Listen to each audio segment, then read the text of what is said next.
Hello everyone, welcome back to fairlydeterminedfm with me. My name is Chris. I hope you're all doing well. Welcome to the worst journeyman on the planet. The name is sticking, unfortunately, but that's fine. I think it accurately describes what is going on. So, just to recap, failed at Brighton, did okay at Sunderland, but failed in my decision making by leaving Sunderland, failed at Villa, and now I find myself somehow at Lazio. You got to question the decision-making process of those board members, haven't you? You really do. Those idiot board members are expecting some big things of me here at Lazio. They want us to qualify for the Europa League in the league. They want us to go deep into this season's Europa League and go pretty deep into the Italian Cup. So they want me to be pretty successful pretty quickly, and I'm not good at that, really. They really should have looked at my CV better. They really should. So in classic Fairly Determined FM style, I walk into the club and immediately scythe down some old players on big money. They're shipped out pretty quick. Players like Ivan Providel. I think I've said his name wrong, but he's gone. Matteo Guendouzi, gone. Matteo Zaccagni, gone, as well as a few others. But I've raised £79 million, which allows me to go on a bit of a shopping spree. Alexander Golovin was a pre-arranged transfer. I would never have signed him, certainly not for that money, and at that age. But he's here now, and we're going to have to make the best of it. But the rest of these players, they're all mine. And Marco Carnesci, goalkeeper, comes in on a free transfer, and it's frankly ridiculous business. I cannot believe we got him for free. Paolo Postorino comes in for £5 million. He is going to be a superstar, I think. He's going to slot into our central defence. AD Bachelor for £23.5 million is admittedly a bit steep, but I've got a feeling about him as well. I think he's going to be very, very good. Darwin Casillas for £16 million. He's definitely going to be featuring regularly this season. He's good enough to slot into the first team already. And Quentin Leonard for £23.5 million, I think is a bit of a bargain, and I think is going to be another starter for us. So, £79 million raised, and we've bought some pretty good players to play this system. It's a basic 4-2-3-1, but instead of a double DM, we're using two centre midfielders. We're a strong team, and I want us to impose ourselves on games with a high press, moving the ball around quickly. You know, acting like we're probably the fourth best team in Italy. Probably. Our first few games, though, are a bit of a mixed bag. There's losses against Hellas Verona and Genoa, but a late winner from Leo Ostergaard gets us the win against AC Milan. September gets off a little bit better. There's a 3-1 win against Torino, then a 0-0 draw against Brianza, and a 3-0 win against Como. Our biggest game in the league is against Napoli, and Darwin Casillas gets us an early lead. Napoli equalise before Castellanos restores our lead. Postorino has a bit of a calamity and allows Osimhen to score their second equaliser, and an even game ends 2-2. September also sees the start of our Europa League campaign with games against Stuttgart and Genk. Casillas gets both goals against Stuttgart and, like I said, is already turning out to be a bit of a bargain. Genk get an early goal, but we do go on to win that 2-1, and that means that September ends up looking much better than August did. Back in the league, there's wins against Udinese and a very, very undeserved win against Fiorentina, where we have to employ some pretty horrific tactical shithousery. Our good form in Europa League continues with an impressive victory against Sheriff Tiraspol, and after a 1-1 draw with Salernitana in the league, we sit 6th in Serie A and 2nd in the Europa League phase thing. And over in England, all three of my former clubs are doing quite well as well, which is nice, you know, building off the back of my failures. We fly through November, picking up wins against Atalanta, Molde, Palermo, and Real San Sebastian. And we drew 0-0 with Bologna, which was exactly as interesting as it sounds. 6 takes it took to get that. 6 takes it took to get that one sentence. December kicks off with a thoroughly unimpressive 1-0 win against Cosenza, who sit in 19th place. I'm struggling yet again to get my strikers scoring regularly. We've got 3 of them at the club who haven't scored 10 goals between them in 4 months. That's 8, but 4 months. It has to be something that I'm doing, right? Like, I can't just be cursed with terrible strikers all the time. It's me, isn't it? Tell me I'm good. Tell me I'm good at this game. I need it. Tell me. Do it.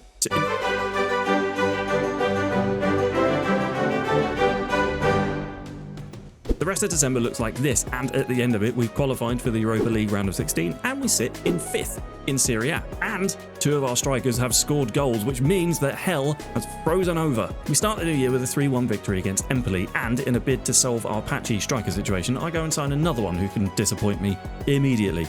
Welcome to the club, Daniel Williams. He's young, he's a wonder kid, he's from Crystal Palace, and we paid £25 million for him. But, again, like all of my signings, they're going to be superstars. Mark my words. I don't pick him up from the plane and dump him straight in against AC Milan, because even I'm not that stupid, but I do put him on the bench. And he comes off that bench to get a debut goal and an assist in a 4-0 dismantling of AC Milan. We then struggle to beat Salernitana in the cup. We do beat them, but it's hard work and we miss 2 penalties. Now I say we, but I mean Golovin misses 2 penalties and at halftime is sent to the team bus to ponder his 5.7 rating. The rest of January is pretty good as well. In the league, there's a 1-1 draw with Genoa and a 1-0 win against Torino. And in the Europa League, there's a 4-1 victory against Karabakh, and we open a can of whoop-ass on Astana. Whoop-Astana, if you will. Yep, I wrote that joke, I said that joke, and I kept it in the edit, probably. Maybe. Did I? We'll find out. Transfer-wise, there's not a lot of business, although Raspadori is shifted out to Man City for £40 million. He came to me to explain that he was going to be exploring his options at the end of his contract, and I said, if you do that, I'm going to sell you. He got pissy, and I sold him. Can't say I didn't warn him, because I did. February rolls around, and it sucks. It starts well enough with a 5-1 win against Brianza, which sees us move up to 4th position. But then AC Milan dump us out of the cup before we lose in the league to 20th place Como. They have 1 highlight, and it's a goal. We, on the other hand, have 8 shots on target, an XG of 2.62, and come away with nothing. And Williams picks up a month-long injury. I feel like the game is punishing me for some reason, and I don't know what it is. We get back on track a bit against Napoli, recording a 2-1 victory, but then our final game in February is away to Hellas Verona, and it's basically a carbon copy of the Como game. We go down early, and then we just cannot pull it back. Finishes 2-1, which means that Hellas Verona have done us twice this season. Twice. We seem to be doing that thing that my football teams like to do when there's a sort of vaguely realistic chance that we might achieve something, and that they just forget to be a football team for a while. And I don't know why. It happens in every single club that I've been at, and every single save in Football Manager 24. It's fun, isn't it? Football Manager's fun. We draw Atalanta in the Europa League round of 16, which isn't the most exciting draw, but it does give us a realistic chance of being able to progress in the competition. It does also mean that we are playing them 3 times in 1 month. Anyway, we're 5th in the league. February can kiss my ass. March is going to be a long old month, and it starts excellently against Udinese. There's 7 goals in this one, and we score every single one of them. It's an absolute demolition job, and with Napoli drawing earlier in the day, we pop up into 4th place. There's a few defensive calamities in the first of our Atalanta trilogy, with Carnesci and Postorino both scoring own goals in a 5-2 loss, meaning we're all but eliminated from European competition. We then lose 2-1 to Fiorentina, and whilst we do beat Atalanta in the return leg, it isn't enough, and we're out 6-4 on aggregate. Though really, it's 4-4 because our fucking idiot defenders scored 2 of their fucking idiot goals because our defenders are fucking idiots. I'm just fine. I'm fine. It's Football Manager's fun. Football Manager's fun. Football Manager's fun. Football Manager's fun. We lose to Salernitana thanks to an 89th minute goal, and I'm just baffled. What has happened here? February and March have been dog shit. Now, I'm not one to peddle Football Manager conspiracy theories, but sometimes you read things on Reddit about how the game just decides certain things. It decides, for instance, that you're going to concede 2 own goals against Atalanta or lose to whichever team is currently occupying the very bottom of the table. Like, I don't peddle that stuff. It's not for me to do. But when you look at our February and March that we've just had, maybe do your own research.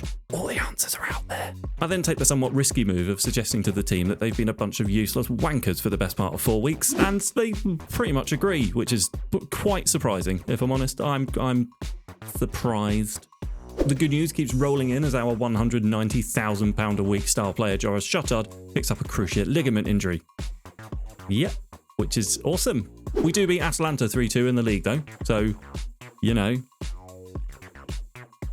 All of that means that at the end of a March that was just as shit as February, we sit in 5th in the league and we're down 1 superstar. April gets off to a good start at home against Bologna, and that's followed by 2 more wins. First away at Palermo, and then against bottom of the table Cosenza. We are getting absolutely brutalised with injuries though. Killian Fisher is the latest to join the long queue at the physio's office. We finished the month away to Sassuolo. We're 2-0 down inside 20 minutes, which is obviously awesome, and then we're 3 down inside half an hour. But we fight back. We fight back hard. 2 goals from Daniel Williams and then 1 from Pellegrini gets us back to 3-3 before, of course, they score a winner late on. A late goal causes me to lose my mind a little bit. It's just ever so slightly frustrating because whenever we play a team of somewhat half-decent quality, we tend to just fall apart a little bit. I don't know why. I don't know why. Does now that our players are falling apart as well, with Quentin Leonard also now injured. But April has been decent-ish, and we end the month in 4th, just ahead of Inter. To end the season, we've got a mini run of pain coming up, facing Roma, Inter, and Juventus, all in a row. We lose the big derby game against Roma 2-0, and then we lose 3-1 to Inter. It would be nice if the fixture schedule thingy could pepper some of these games against the big boys in amongst all the other teams, because playing them all in a row, all at once, not so much fun. We do manage a 0-0 draw against Juventus, which means that going into the last game of the season, despite being dog shit for months, there's still a chance we could sneak into the Champions League spots. It does rely on us beating already relegated Empoli and Inter losing to Torino. Before the last game of the season though, I'm told by the board that they're unhappy we've not developed the best youth system in the country, as if that's something I've got any sodding control over. Here's an idea, Mr. Chairman, if you want the best youth system in the country, go and do it, you twat. You are literally the person that I would have to call into a meeting room to request that you upgrade the youth system. So how about you pretend we've already had that meeting and just f***ing do it? Football Manager's fun.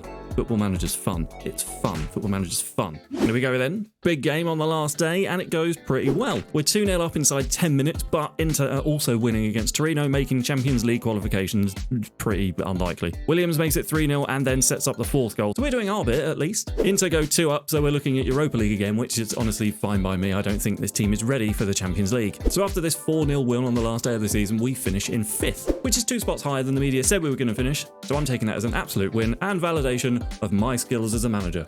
This was definitely a season of 2 halves though. We did very, very well for ourselves in the first half, but categorically fell apart in the second. February, March and May were really sodding rough. I think looking at it, some draws would have made it less unpleasant, but it was mostly a win or lose mentality that we had. We also did have terrible luck with injuries. Schottard, Ostigard, Pellegrini and Batchelor all missed months of the season. But there's a bit of work to do in the summer. We need reinforcements. We need to build up that squad depth so that when we get these like month-long injuries, we've got players to step in rather than just sort of making other players fit in and then inevitably forcing them to get injured. It's, you know, we need to spend some money is what we need to do. But that's all for next episode. Thank you so much for watching this one. Hope you enjoyed it. Let me know what you thought down in the comments. Leave a like on the video if you haven't already. Subscribe if you haven't already. And I'll see you back here for another episode soon-ish of The Worst Journeyman on the Planet. All the best. Cheers. Bye.